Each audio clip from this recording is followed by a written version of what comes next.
नमस्कार दोस्तों, ज्ञान लोक भक्ति चैनल में आप सभी का स्वागत करता हूं। हिंदू धर्म में नवरात्र के समय को बहुत ही पवित्र और महत्वपूर्ण माना गया है। नवरात्र के 9 दिनों में मां दुर्गा के 9 रूपों की पूजा की जाती है। इस दौरान भक्त माता का आशीर्वाद प्राप्त करने के लिए पूजा पाठ और व्रत आदि करते हैं। क्या आप जानते हैं कि नवरात्र में अष्टमी तिथि का इतना महत्व क्यों है? प्रत्येक वर्ष 2 नवरात्र आते हैं। पहली नवरात्र चैत्र मास के नवरात्र, जिसे चैत्र नवरात्र भी कहा जाता है। वहीं दूसरी नवरात्रि आश्विन मास में पड़ती है, जिन्हें शारदीय नवरात्र के नाम से जाना जाता है। साथ ही इसका समापन मां दुर्गा की प्रतिमा विसर्जन के साथ दशमी तिथि को किया जाता है। हिंदू पंचांग के अनुसार इस साल शारदीय नवरात्रि की शुरुआत 15 अक्टूबर रविवार के दिन हो चुकी है। धार्मिक मान्यताओं के अनुसार अष्टमी तिथि पर ही देवी दुर्गा असुरों का संहार करने के लिए प्रकट हुई थीं। यही कारण है कि नवरात्र की अष्टमी बहुत ही खास माना जाती है। नवरात्र की अष्टमी तिथि पर मां दुर्गा के 8वें स्वरूप मां महागौरी के स्वरूप की पूजा की जाती है। साथ ही इस दिन कन्या पूजन का विशेष महत्व माना गया है। नवरात्र का पहला दिन मां शैलपुत्री की पूजा अर्चना के लिए समर्पित माना गया है। मां शैलपुत्री नगाधिराज हिमालय की बेटी हैं, जो शक्ति का आरंभिक रूप भी हैं। मां शैलपुत्री असल में धैर्य का अवतार मानी गई हैं और वह संसार में सामंजस्य का संदेश देती हैं।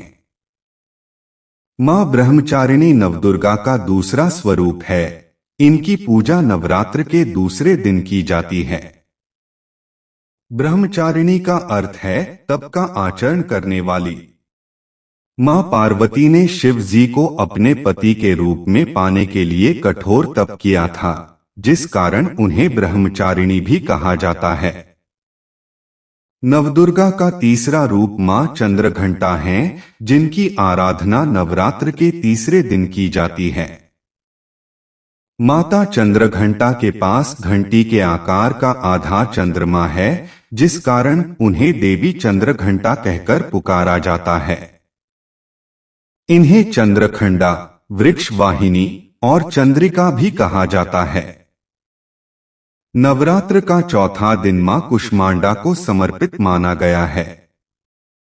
माना जाता है कि जब पृथ्वी का नामो निशान तक नहीं था, जब मां कुष्मांडा ने ही ब्रह्मांड की रचना की थी।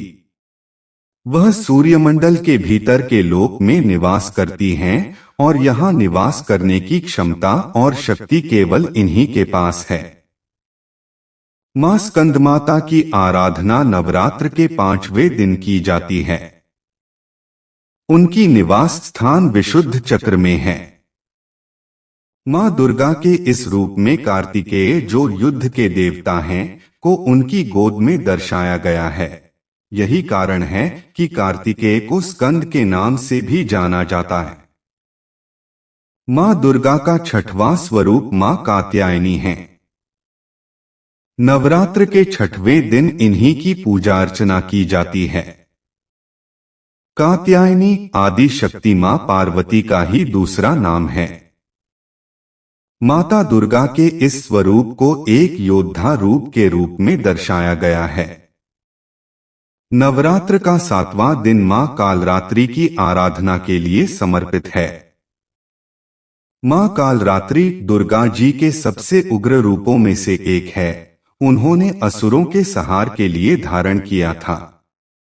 देवी कालरात्रि को काली, महाकाली, भद्रकाली, भैरवी, चामुंडा, चंडी आदि नामों से भी जाना जाता है। नवरात्र का 8वें दिन मां दुर्गा के 8वें स्वरूप मां महागौरी को समर्पित है। जैसा कि नाम से ही स्पष्ट है कि इनका वर्ण पूर्ण रूप से गौर अर्थात सफेद है। साथ ही इन्होंने सफेद रंग के वस्त्र भी धारण किए हुए हैं।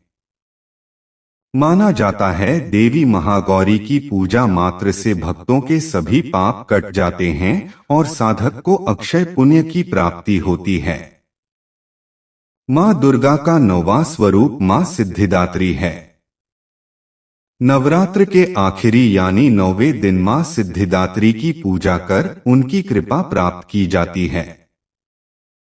जैसा कि नाम से ही ज्ञात होता है, मां सिद्धिदात्री अपने भक्तों की सभी प्रकार की सिद्धियों को पूरा करने वाली हैं। दोस्तों, उम्मीद करता हूँ यह कहानी आपको अच्छा लगा होगा, तो कमेंट में बताइए कहानी कैसा लगा। मिलते हैं किसी नए वीडियो में, तब तक के लिए जय हिंद जय भारत।